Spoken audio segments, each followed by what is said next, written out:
Motorists could pay less at the pumps as global oil prices take a knock. Oil prices have dipped from a high of $85 per barrel a few months ago to the current $67 per barrel. The drop is on expectation that supply will outpace demand.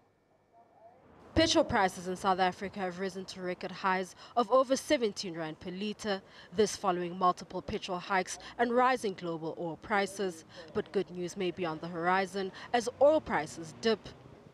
Economist Elise Kruger says this is due to fears of a global oversupply and moderating demand. She says they were expecting an oil shortage 2 months ago after the US imposed sanctions on Iran. In pumping oil to the extent that they are now the biggest oil producer in the whole world, ahead of Russia and Saudi Arabia.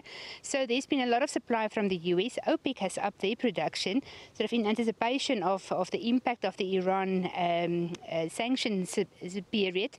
And in combination with also moderating demand, we now have a scenario building that there's an oversupply of oil globally.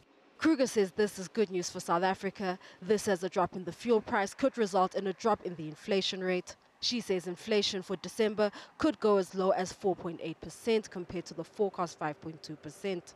That will result in the whole forecast curve moving lower into 2019, giving us a lower average headline inflation number, a scenario which I think will be quite positive when the Reserve Bank meets next week. And I think they will, in the light of this development, probably not have pressure to hike rates next week.